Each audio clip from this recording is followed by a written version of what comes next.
Olá pessoal do nono ano, tudo bem com vocês?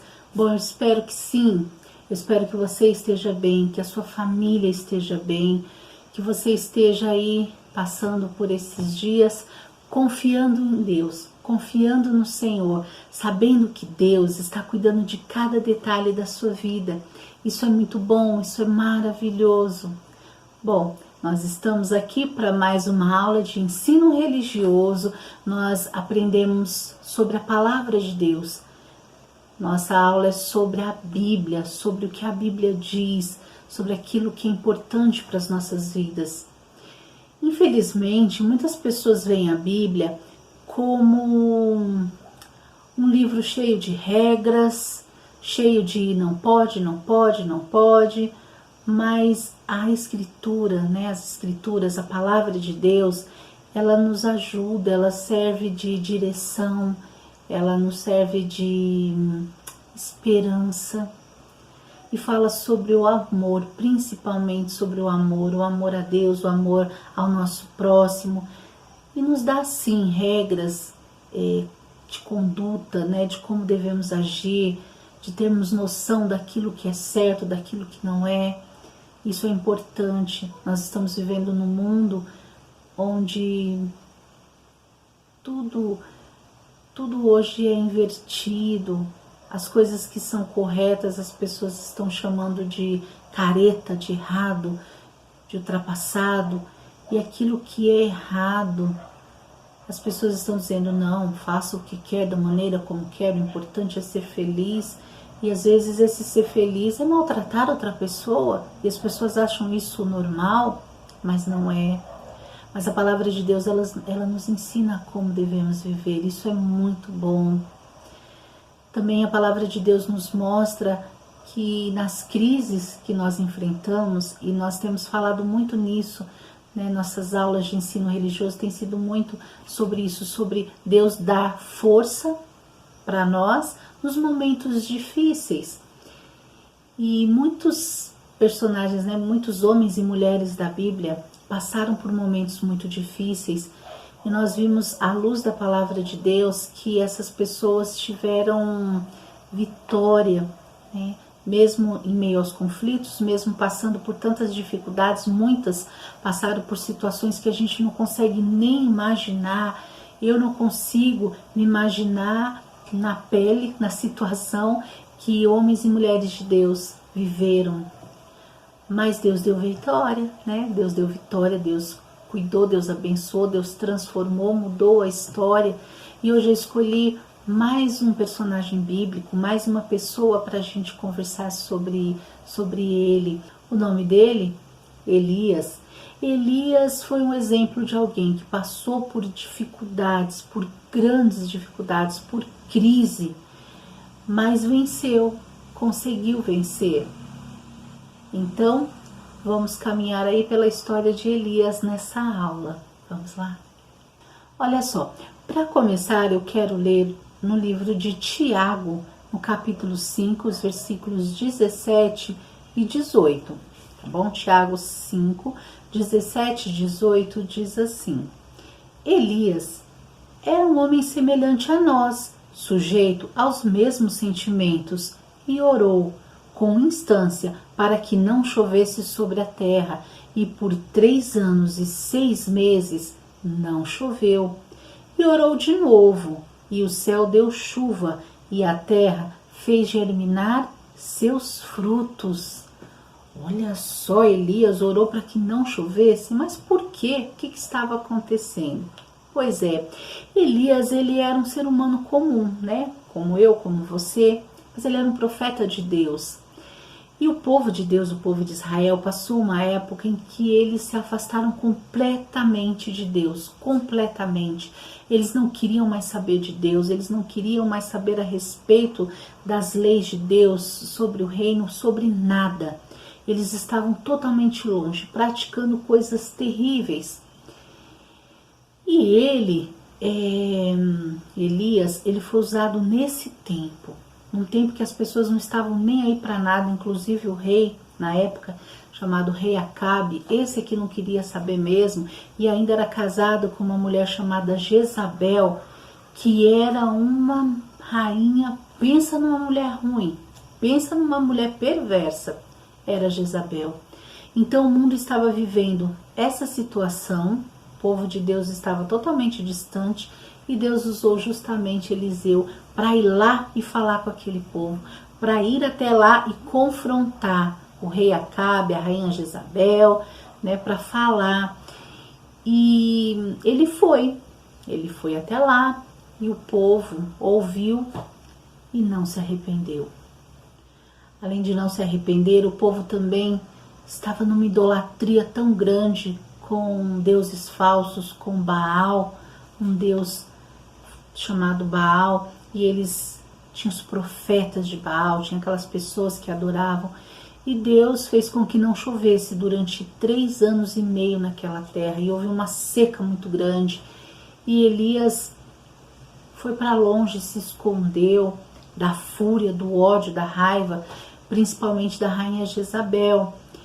E a Bíblia diz que ele ficou lá durante um tempo, foi alimentado por uma viúva, que também não tinha muita coisa. Você pode conferir toda essa história que eu estou contando para vocês, resumidamente, mas você pode acompanhar no livro de 1 Reis, do capítulo 17 até o final de 1 Reis, e 2 Reis também nos capítulos 1 e 2, tá bom? Tem toda essa história lá, você pode ler também. E então, ele foi para o deserto, mas Deus disse, olha, volte lá, porque você vai participar de um desafio aos profetas de Baal. Existem aqueles homens lá que estão seguindo, servindo Baal, mas você vai até lá e você vai desafiá-los, para que Deus pudesse mostrar o poder dele ali naquele lugar.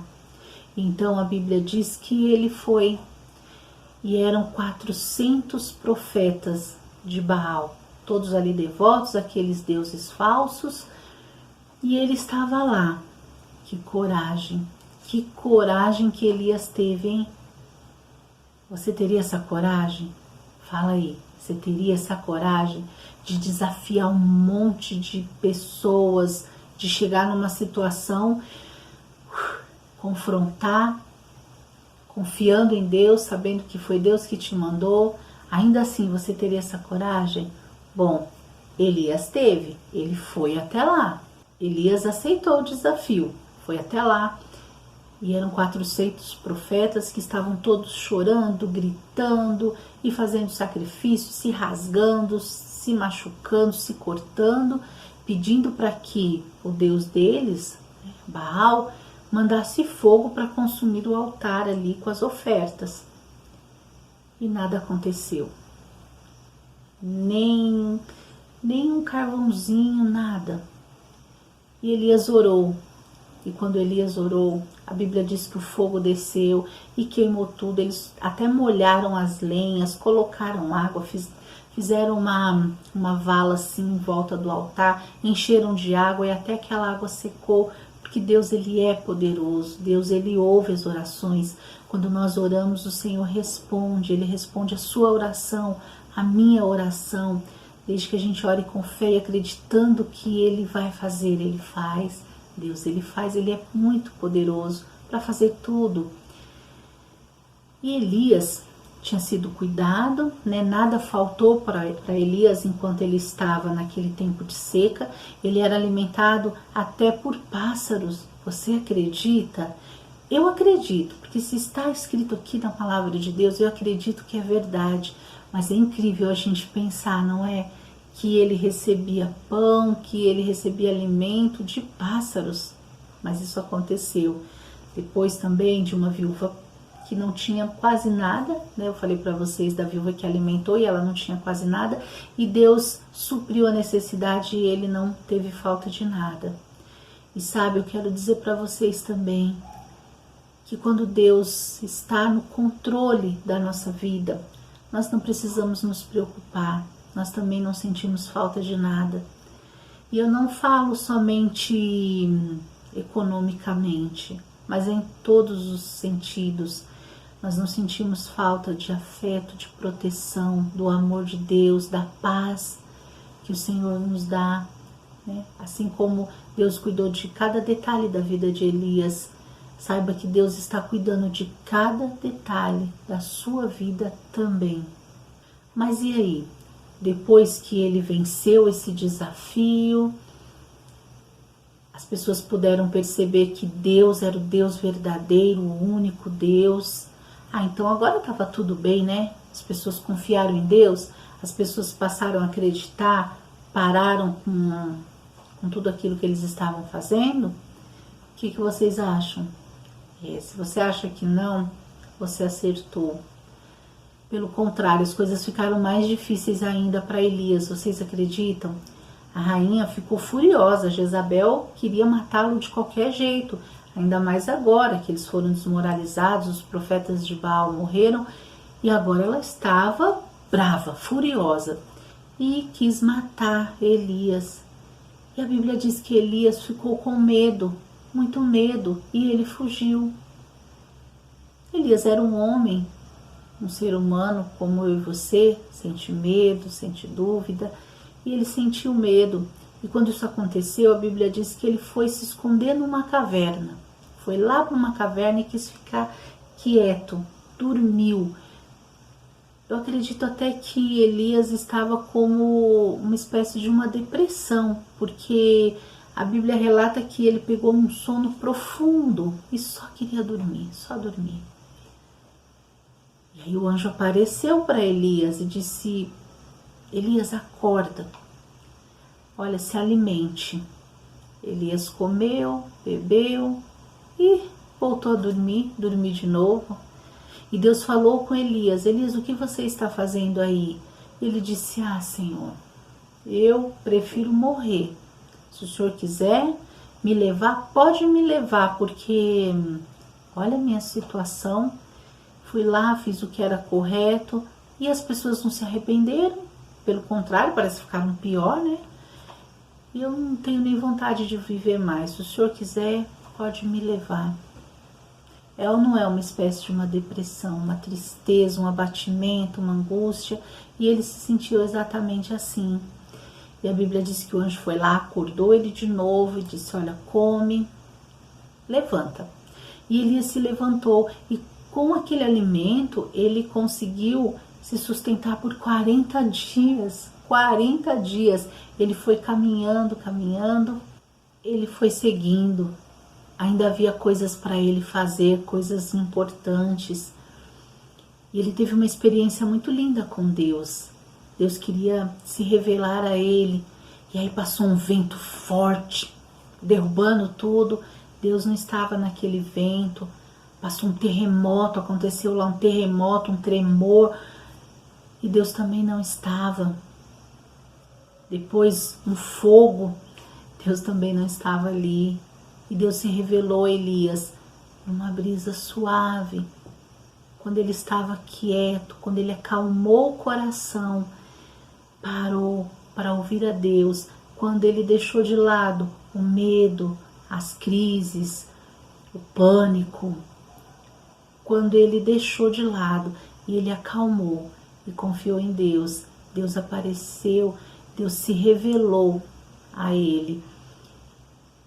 E ele disse: Senhor, eu tô triste porque as pessoas não confiam, eu fiz a minha parte e agora eu estou aqui, estou sozinho. Mas Deus disse para ele: você não está sozinho. 7.000 homens também não se curvaram a Baal. Existem mais outros profetas e muitos que continuam fiéis a mim, assim como você. Você não está sozinho. E ele saiu desse momento, desse tempo de angústia, de depressão que ele estava passando, e ainda fez muitas coisas para a glória de Deus. E sabe de uma curiosidade? Não sei se você sabe, mas a Bíblia diz que Elias, ele não passou pela morte. Olha só, Elias, ele foi levado vivo para o céu, numa carruagem de fogo. Já pensou que coisa incrível? Elias pensou que só ele era fiel, mas ele viu que não era só ele não, havia mais pessoas ali. E às vezes a gente se sente assim, confio em Deus, confio em Jesus, mas parece que só eu, parece que ninguém mais quer saber. Não importa. Primeiro porque você não está sozinho. Olha, se você confia em Jesus, eu também, já somos dois, né? Mas existe muito mais pessoas que continuam fiéis. Pessoas que nesse momento estão sendo perseguidas, estão sendo mortas, estão sendo torturadas por amor a Deus, por amor a Cristo, e que não negam a sua fé, que são fiéis até o fim. Possamos confiar também em Deus e sermos fiéis até o fim, mesmo que o mundo mude mais do que já mudou e tem mudado, mesmo que as pessoas pensem totalmente diferente, contrário àquilo que você acredita. Se você acredita, e o meu desejo é que você realmente acredite em Deus, em Cristo, na salvação, na vida eterna, se você crê, que você permaneça fiel, confiante, mesmo nos dias difíceis, mesmo nos momentos de crise.